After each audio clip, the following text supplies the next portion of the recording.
जय भोलेनाथ। आप सभी का दिन शुभ और मंगलमय हो और आप सभी पर महादेव की कृपा सदा बनी रहे। आज सुनिए फाल्गुन मास महात्म्य में आगे की कथा। धर्मराज युधिष्ठिर को आगे की कथा सुनाते हुए श्री व्यास जी कहते हैं कि पूर्व काल में त्रेता युग आने पर भगवान विष्णु का अंश सूर्य वंश में रघुवंश शिरोमणि कमल नयन श्री रामचंद्र जी के रूप में अवतरित हुआ। भगवान श्री राम और लक्ष्मण जी अभी काक पक्षधारी बालक ही थे। तभी पिताजी की आज्ञा से वे विश्वामित्र के अनुगामी हो गए। राजा दशरथ ने यज्ञ की रक्षा करने के लिए उन अपने दोनों कुमारों को विश्वामित्र जी की सेवा में सौंप दिया था। वे दोनों वीर धनुष और बाण धारण करके अपने पिता की आज्ञा का पालन करने के लिए चल पड़े। रास्ते में जाते हुए उन दोनों भाइयों के सामने ताड़का नाम वाली राक्षसी विघ्न डालने के लिए आ खड़ी हुई। तब विश्वामित्र मुनि की आज्ञा से श्री रामचंद्र जी ने ताड़का को मार डाला। विश्वामित्र जी ने रामचंद्र जी को धनुर्वेद विद्या का उपदेश भी दिया। रघुनाथ जी के चरणों के स्पर्श से शिला रूप धारिणी अहिल्या, जो कि देवराज इंद्र के साथ संयोग होने के कारण शाप मिलने की वजह से पत्थर हो गई थी, पुनः गौतम वधु के रूप में प्रकट हो गई। उसका उद्धार हो गया। विश्वामित्र जी का यज्ञ आरंभ होने पर रघुनाथ जी ने मारीच को मार भगाया और सुबाहु को अपने उत्तम बाणों से मौत के घाट उतार दिया। उन्होंने राजा जनक के घर में रखे हुए महादेव जी के धनुष को भी तोड़ डाला और फिर अयोनिजा सीता जी के साथ विवाह किया। जब वे अयोध्या को लौटने लगे तब रास्ते में परशुराम जी उन्हें मिले।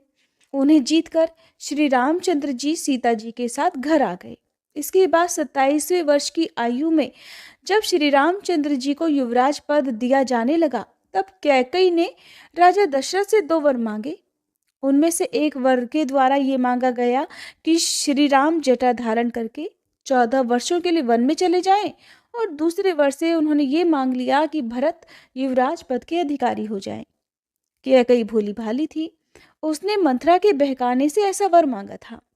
राजा दशरथ ने भी जानकी और लक्ष्मण जी के साथ श्री रामचंद्र जी को वनवास दे दिया। श्री रामचंद्र जी 3 रात तक केवल जल पीकर रहे। चौथे दिन उन्होंने फलाहार किया और 5वें दिन चित्रकूट में पहुंचकर उन्होंने पत्तों की कुटिया बनाई। उस समय राजा दशरथ श्री रामचंद्र जी का नाम लेते हुए स्वर्ग को सिधार गए। उन्होंने ऋषि के शाप को सफल बनाकर स्वर्गलोक को प्रस्थान किया और उसके बाद भरत और शत्रुघ्न चित्रकूट में आए। भरत ने पिता के स्वर्गगामी होने का समाचार बतलाकर श्री रामचंद्र जी को घर लौट चलने के लिए समझाया। जब वे लौट चलने को राजी नहीं हुए तब उनकी चरण पादुका लेकर भरत और शत्रुघ्न नंदीग्राम को वापस लौट आए। वहां दोनों भाई राज्य की रक्षा करते हुए श्री रामचंद्र जी की चरण पादुका के पूजन में तत्पर रहे। श्री रामचंद्र जी महात्मा अत्रि से मिलकर फिर दंडकारण्य में आए और राक्षसों का वध उन्होंने आरंभ कर दिया। सबसे पहले विराध को मारा। उसके बाद 12.5 वर्षों तक श्री रामचंद्र जी पंचवटी में टिके रहे। वहां पर उन्होंने लक्ष्मण जी के द्वारा शूर्पणखा नामक राक्षसी को कुरूप कर दिया, अर्थात उसके नाक कान काट डाले। जानकी जी के साथ वन में घूमते हुए श्री रामचंद्र जी के आश्रम के पास में भयंकर राक्षस रावण आया। वह सीता जी का अपहरण करने के लिए आया हुआ था। माघ मास के कृष्ण पक्ष की अष्टमी तिथि को वृंद मुहूर्त में जब श्री राम जी और लक्ष्मण जी दोनों आश्रम से बाहर चले गए थे, दशमुख रावण ने सीता जी को अकेली पाकर हरण कर लिया। रावण पहले मारीच के आश्रम पर गया था। मारीच मृग रूप में आकर लक्ष्मण सहित श्री राम को दूर हटाकर ले गया था ताकि उनके हटते ही वह सीता जी को हरण करके ले जा सके। उधर श्री रामचंद्र जी ने मृग रूपधारी मारीच को मार डाला और फिर से लौटकर जब वे आश्रम पर आए तब उन्होंने आश्रम में सीता जी को देखा ही नहीं। आश्रम खाली था, सूना था। उधर सीता जी रावण के द्वारा हरी जाने पर कुर्री की तरह विलाप करने लगी कि हा राम, मुझे राक्षस हर कर लिए जाता है। आप आकर मुझे बचाइए, मेरी रक्षा कीजिए। जैसे भूखा बाज चीखती हुई चिड़िया को उठाकर ले जाता है, वैसे ही राक्षस रावण जनक नंदिनी सीता जी को हर कर लिए जा रहा था। ये समाचार सुनकर पक्षीराज जटायु ने राक्षस राज रावण से युद्ध किया। अंत में रावण ने उन्हें घायल करके गिरा दिया। माघ मास के कृष्ण पक्ष की 9वीं तिथि को रावण के महल में रह रही सीता जी की खोज करते हुए दोनों भाई राम जी और लक्ष्मण जी जटायु से मिले।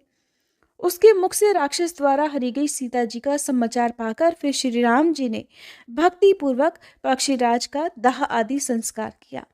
फिर आगे आगे श्री राम जी और उनके पीछे पीछे लक्ष्मण जी चले। पंपा सरोवर के पास पहुंचकर उन्होंने शबरी पर कृपा की। फिर पंपा सरोवर के जल का आचमन करके श्री राम जी हनुमान जी से मिले, जिसके बाद रघुनाथ जी ने हनुमान जी और सुग्रीव जी से मैत्री की, उनसे मित्रता करी और फिर सुग्रीव के पास आकर उन्होंने बाली नामक वानर को मारा।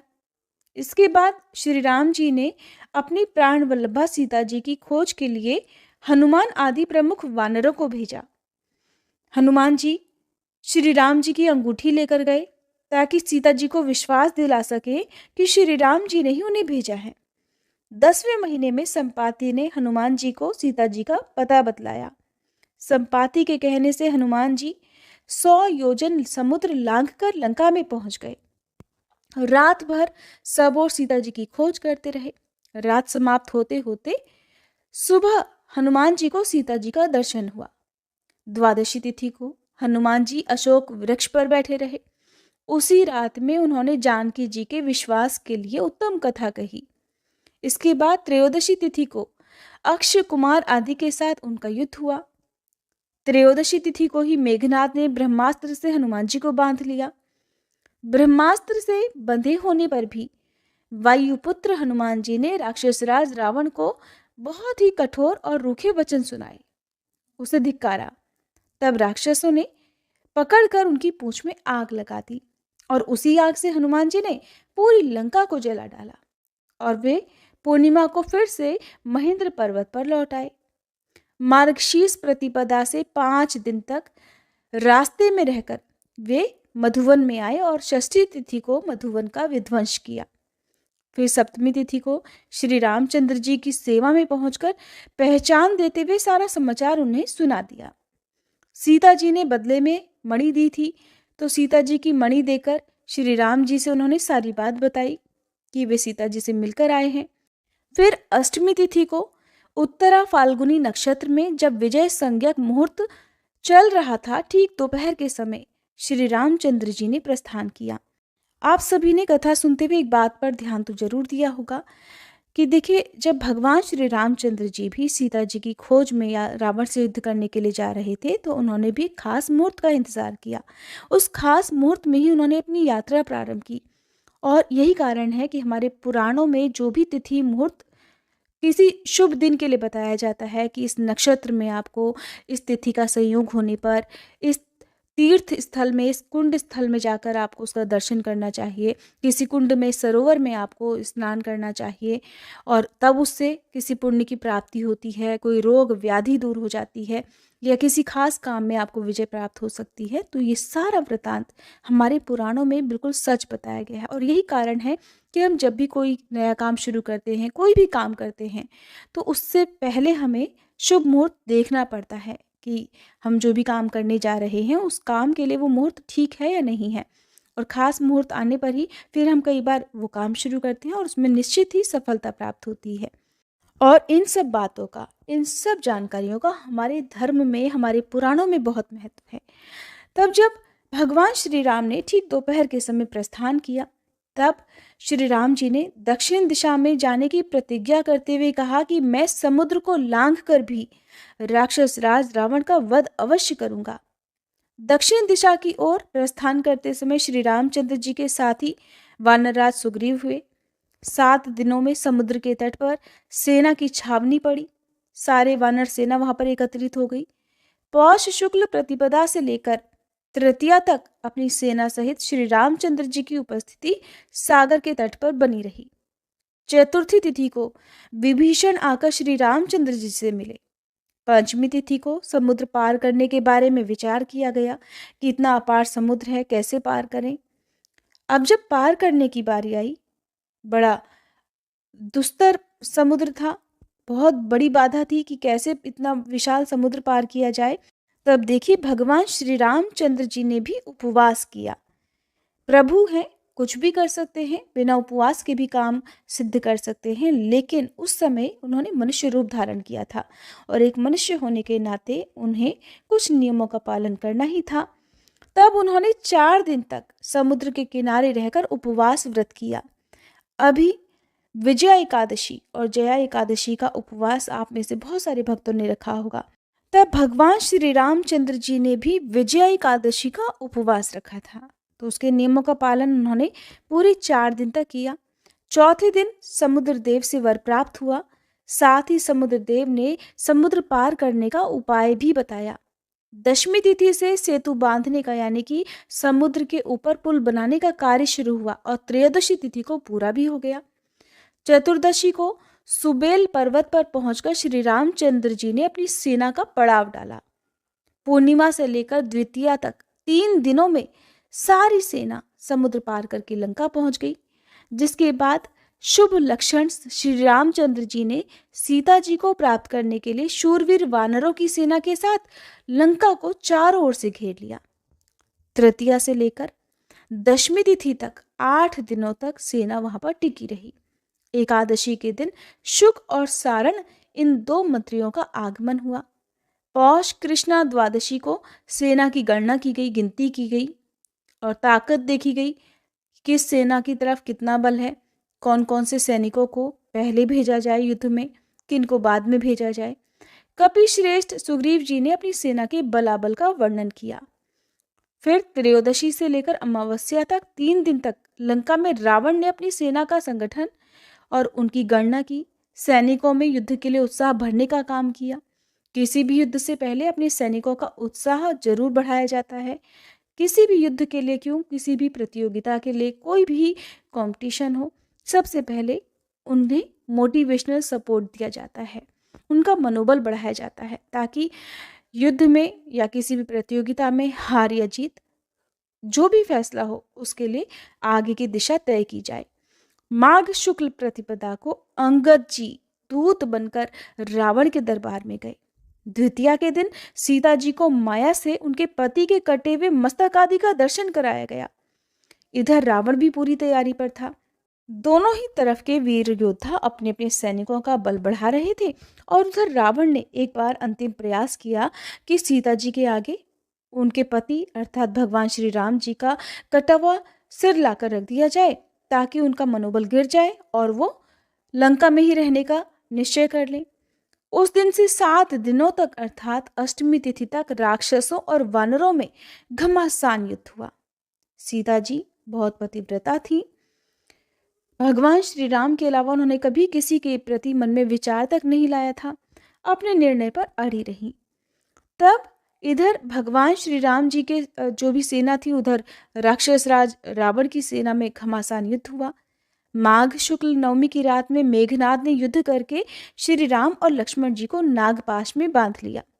इससे सब कपीश्वर व्याकुल और हताश हो गए। सारी वानर सेना परेशान हो गई।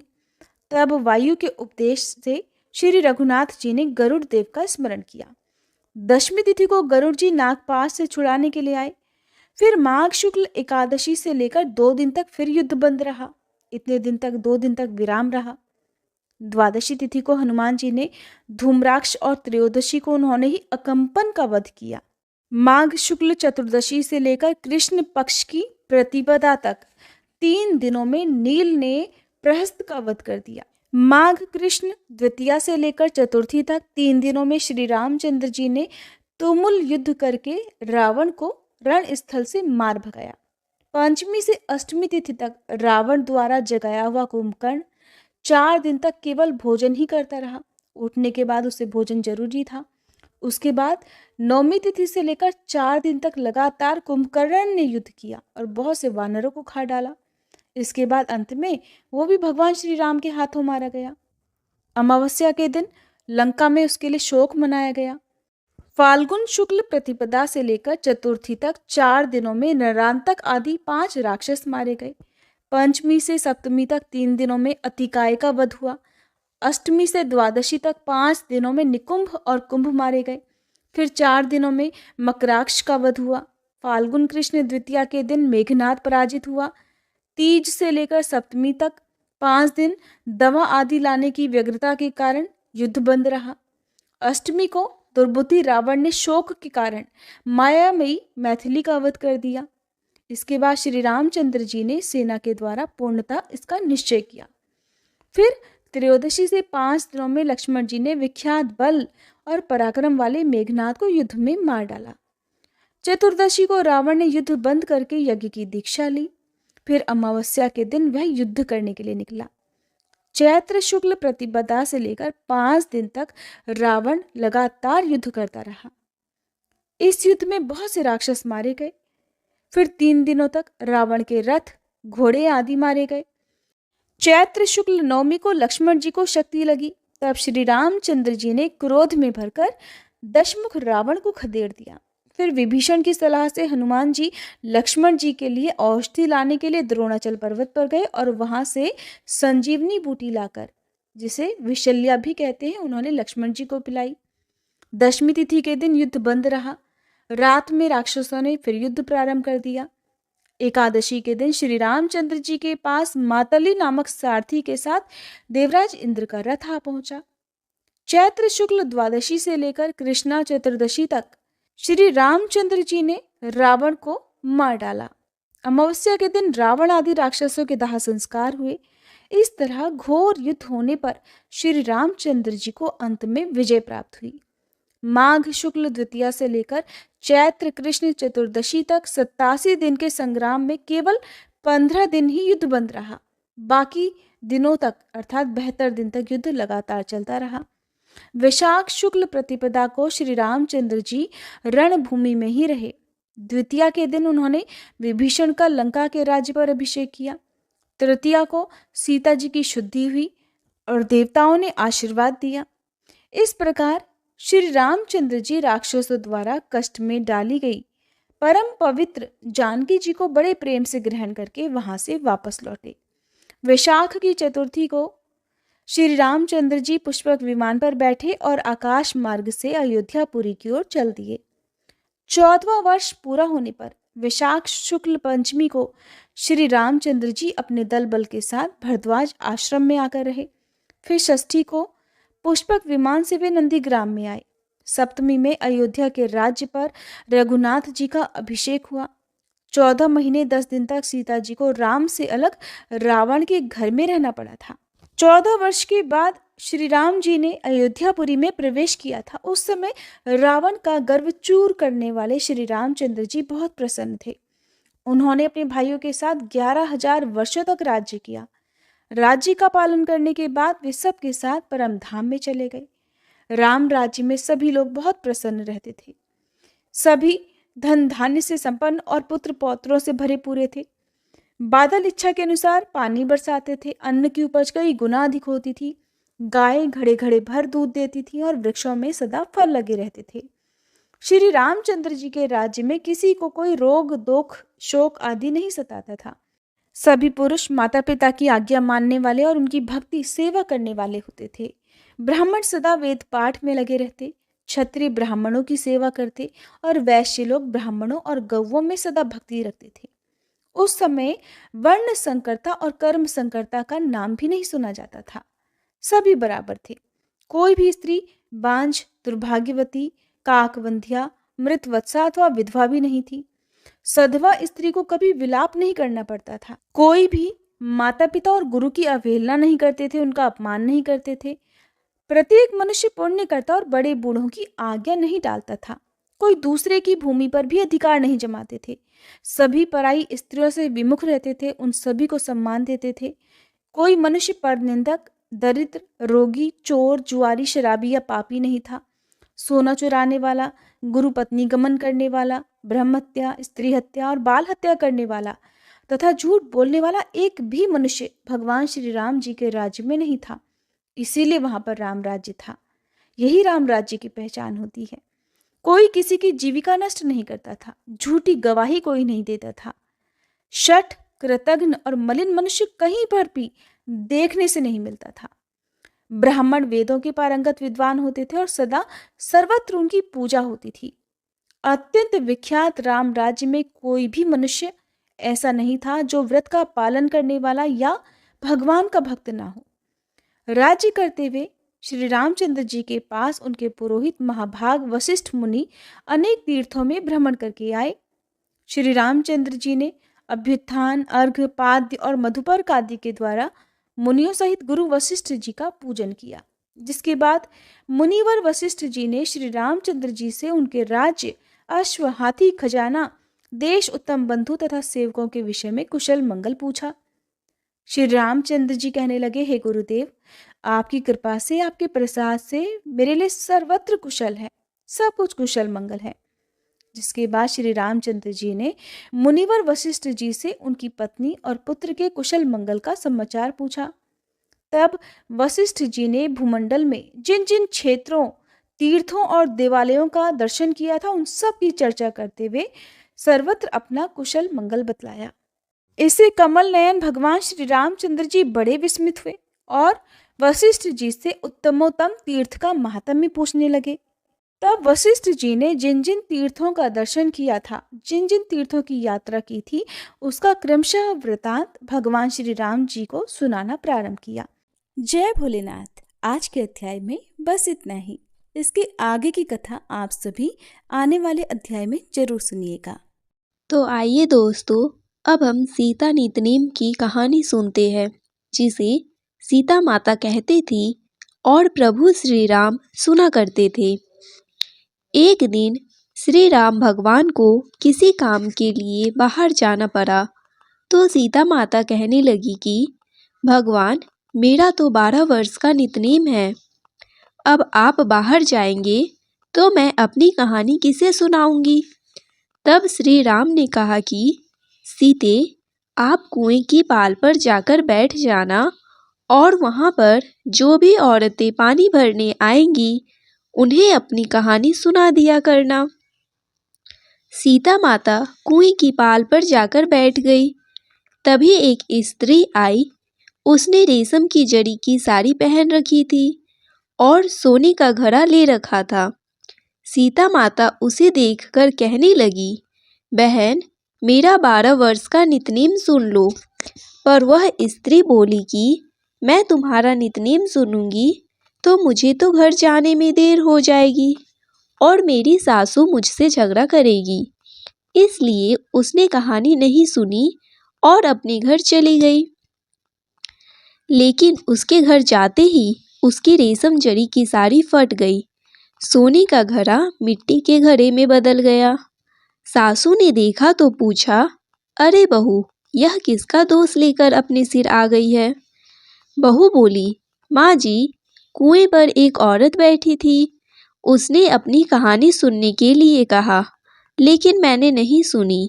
शायद उसी का यह फल मुझे मिला है। बहू की बात सुनकर अगले दिन वही साड़ी और वही घड़ा लेकर सास कुएं की पाल पर गई।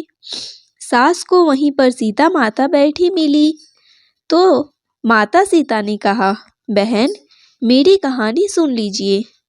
सासू बोली, एक बार छोड़, मैं तो 4 बार कहानी सुन लूंगी।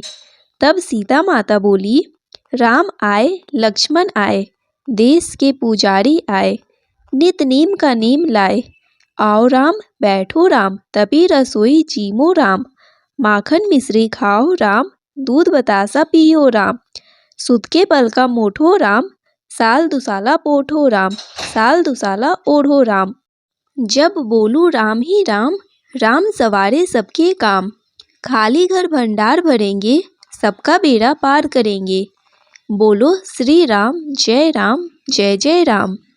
सासू बोली, बहन, कहानी तो बहुत अच्छी लगी।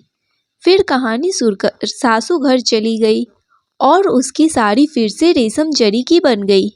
मिट्टी का घड़ा फिर वापस से सोने के घड़े में बदल गया।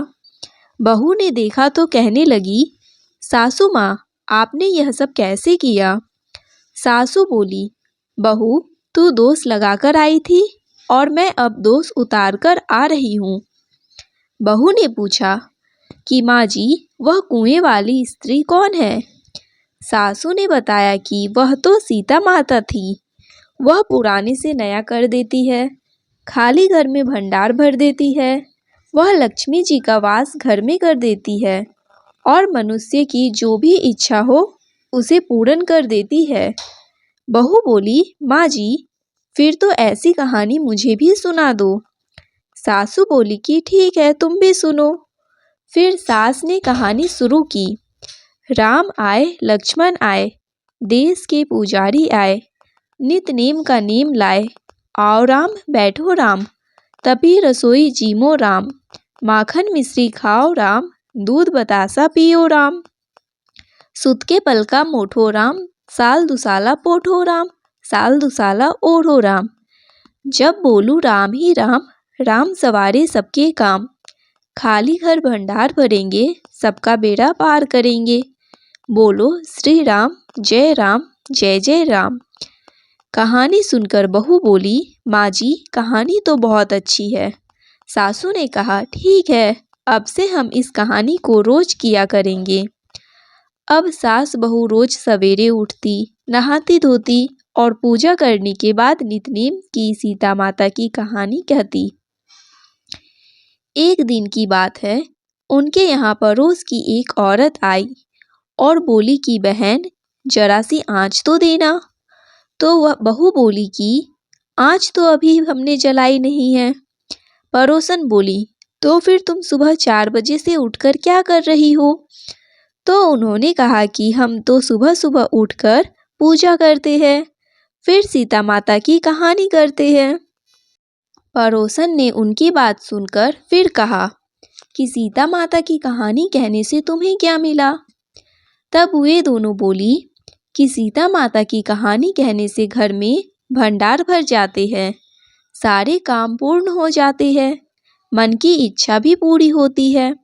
पड़ोसन ने कहा, बहन, अगर ऐसा है तब तो फिर मुझे भी कहानी सुना दो। तब बहू बोली कि ठीक है, तुम भी यह कहानी सुन लो। राम आए, लक्ष्मण आए, देश के पुजारी आए, नित नेम का नेम लाए। आओ राम, बैठो राम, तपी रसोई जीमो राम। माखन मिश्री खाओ राम, दूध बतासा पियो राम। सुत के बल का मोठो राम, साल दुसाला पोठो राम, साल दुसाला ओढ़ो राम। जब बोलू राम ही राम, राम सवारे सबके काम। खाली घर भंडार भरेंगे, सबका बेड़ा पार करेंगे। श्री राम, जय राम, जय जय राम। पड़ोसन ने इस कहानी को सुना तो कहने लगी, बहन, कहानी तो बहुत अच्छी लगी। अब वह पड़ोसन भी नितनेम सीता माता की कहानी कहने लगी। कहानी कहने से सीता माता ने पड़ोसन के भी धन के भंडार भर दिए। देखते ही देखते अब तो पूरे मोहल्ले में नितनेम की कथा चल पड़ी और हर किसी की मनोकामना पूर्ण होने लगी। हे सीता माता, जैसे आपने उन सभी के भंडार भरे, वैसे हमारे भी भरना। कहानी कहने वाले, सुनने वाले और हुंकार भरने वाले सबके भरना। सभी प्रेम से बोलिए, सीता मैया की जय। बंसी शोभित कर मधुर, नील जलद तन श्याम। अरुण अधर जनु बिंब, फल नयन कमल अभिराम। पूर्ण इंद्र अरविंद, मुख पीतांबर शुभ साज। जय मनमोहन मदन छवि, कृष्ण चंद्र महाराज। जय यदुनंदन, जय जगवंदन, जय वासुदेव देवकी नंदन। जय यशोदा सुत नंदन दुलारे, जय प्रभु भक्तन के सत तारे। जय नट नागर नागन थैया, कृष्ण कन्हैया धेनु चरैया। पुनि नख पर परुपु गिरिवर धारो, आओ दिनन कष्ट निवारो, आओ दिनन कष्ट निवारो। वंशी मधुर अधर धरि टेरो, होवे पूर्ण विनय यह मेरो, होवे पूर्ण विनय यह मेरो। आओ हरि पुनि माखन चाखो, आज लाज भारत की राखो। गोल कपोल चिंबुक अरुणारे, मृदु मुस्कान मोहिनी डारे, मृदु मुस्कान मोहिनी डारे। रंजित राजीव नयन विशाला, मोर मुकुट वैजंती माला। कुंडल श्रवण पीत पट आछे, कटि किंकिनी काछ निकाछे। नील जलज सुंदर तनु सोहे, छवि लखी सुर नर मुनि मन मोहे। मस्तक तिलक अलग घुंघराले, आओ कृष्ण बांसुरी वाले। करी पय पान पूत नहीं, तारियो अका बका कागा सुर मारियो। मधुवन जलत अग्नि जब ज्वाला, मैं सीतन लखत नहीं नंदलाला। सूरपति जब ब्रिज चढ़यो रिसाई, मस्वर धार वारी वरसाई। लगत लगत ब्रज चहन बाहायो, गोवर्धन नखधारी बचायो। लखी यशोधरा मन भ्रम अधिकाई, मुख मह चौहद भुवई दिखाई। दुष्ट कंस अति उद्यम मचायो, कोटि कमल जब फूल मंगायो।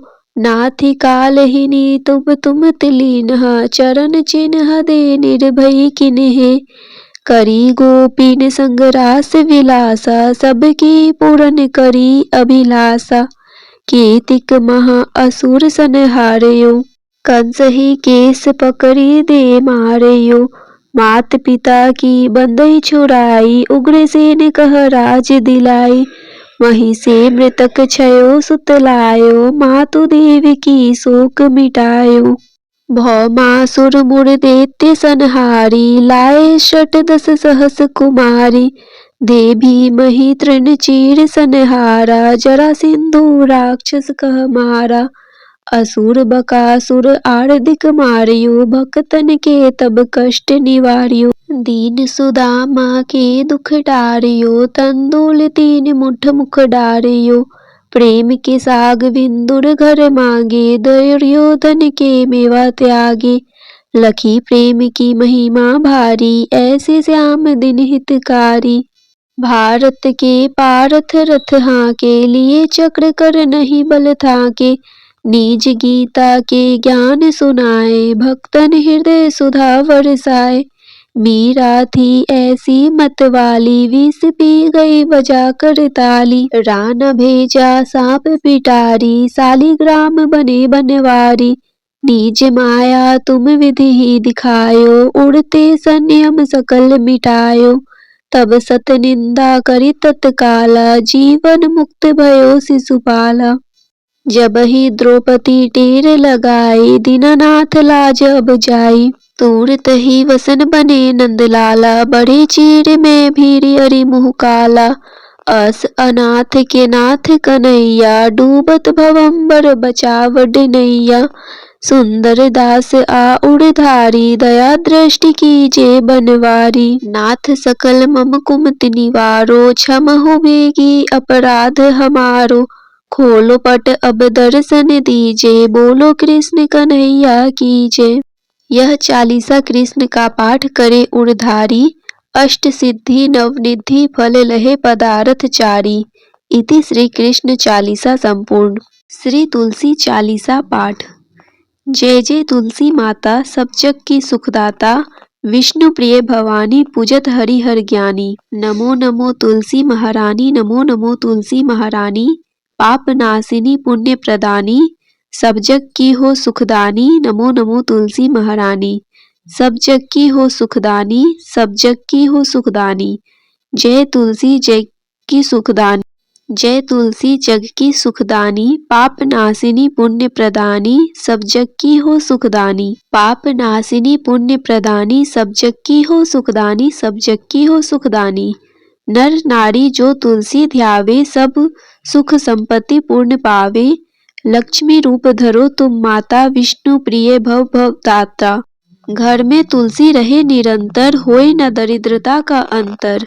कृपा दृष्टि जब तुम कर देवी, सब विपदा पल में हर लेती। तुलसी पूजन जो नर नारी, करे सदा सुख संपत्ति भारी। कष्ट न आवे रोग न बाधा, सदा रहे सुख सौख्य साधा। तुलसी माता की महिमा न्यारी, महिमा गावे वेद पुरानी। राम नाम को करे प्रचार, भक्तन को दे भव से पार। जो कोई तुलसी चालीसा गावे, भक्ति भाव से शीस नवावे। उसके घर सुख शांति आवे, कृपा तुम्हारी सदा लहावे। तुलसी माता की सदा करो वंदना, शीस नवाए।